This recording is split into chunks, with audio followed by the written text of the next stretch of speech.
Gareth Bale, once again linked to a move to United. This off the back of a poor performance in that 2-2 draw against Valencia. He was booed off the pitch, didn't put in a particularly good show. See, the Real Madrid fans need to get a hold of themselves here. Because, you know, he's had this before. They clearly know the fella is a good player.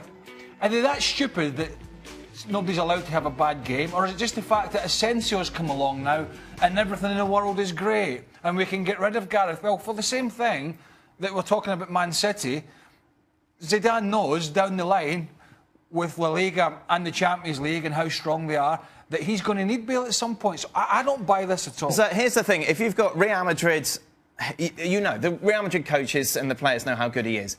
The fans and the environment. It's a situation where you're just like, but why bother? You know, you've got them saying every day, Isco should play, Asensio should play. Why don't you come to England as like a returning hero, if you like? Asensio's doing great at the moment. He's potentially got a fantastic future. But over the season, a fit Gareth Bale is probably going to give you as much, if not more, going forward than those younger players, particularly Asensio over his... But you've got Isco as well in the mix. Like, he always seems to be up against it, Bale, because of the fact he's not Spanish. You know, it seems to play a big part. They were talking yesterday, well, he hasn't learned the language. He hasn't tried to adapt here. And who's the one thing that's never been quoted and said he's unhappy? Gareth Bale. Look, everybody else is saying that. I'm just saying, if it was you... If I'm Gareth Bale, and I'm sitting in that Real Madrid dressing room, and kind of seeing how things are developed. Never mind the reaction of the crowd. I'm 28 years old. I still think I've got another couple of years. I'm sure that's what Zidane is saying there. You also witnessed this same Real Madrid crowd over the last 12 months whistle Karim Benzema, whistle Cristiano Ronaldo. So now all of a sudden they're whistling me. I don't see that as being an issue. Here's the big problem. Here's the problem. If you understand to Real Madrid fans... My point is, and never mind, you understand the fickle nature of that fan base in particular. No. It's 6 months ago they were whistling Cristiano Ronaldo. So you understand there's only a matter of time, there's only a couple of performances before that changes.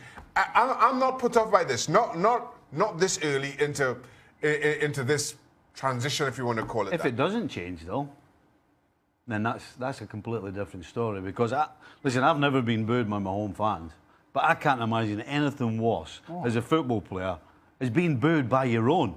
I mean, how bad is that? Wow. So he's got... So it would play a part in your decision making. Absolutely. It's not as bad as you think. It's not as bad as you think, Stevie. Just because you're not being booed by your own fans, all right? Stuff you. Craig, you get booed walking in your own home.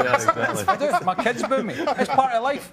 You know, it's like part of being a footballer. You got. It doesn't not play in your psyche at all. Yeah. It's got to, hasn't it? You think, oh, sod you, I'm going to go to England, where at least people appreciate me more. And I don't have to keep proving myself every damn week. Well, you say that, but you go into Man United and you have a bad time, you're going to get the same scenario. But I don't think you do. No. Because he's Gareth Bale, because he's British. I think it makes a difference. What do you mean, no? Who was the last United player that got booed all the time with the home fans? No, they don't do that. They don't do that. Well, they never boo.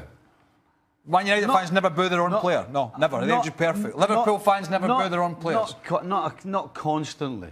He's not getting booed constantly. We're to the point of this is nonsense. It makes you move. He had a bad game. He got booed. He had an injury-ravaged season last year. Here's the problem. They won the Champions League without him. Yes. This is the thing. You've not only got Asensio, you've got Isco fighting for his position, and he's under pressure. And I'm just saying, just from a player's point of view, is there not just part of you that just thinks, you know what? I'm going to go. I'm living in Madrid. It's great. I'm playing for a great club. I could win the Champions League 3 times in a row. Ronaldo's not getting any younger either. The youngsters in Asensio and other players will be up and down because that's what youngsters do. I need to get myself fit if I'm Gareth Bale, and I need to get my head down and fight for my place. I would not be looking to go back to the Premier League and Man United or anybody else if I was him. No. At this point, absolutely not. Too soon, in my opinion. He's won 3 Champions League. It'll go back as a... Do you want him out? Sorry? Do you want him out? I don't want him out, but I understand why, if I was in his position, I'd just say, you know what, I'm going to leave. If they're sustained over the next 5 or 6 months, yes. Maybe come January, you start thinking that way. But at this point, no.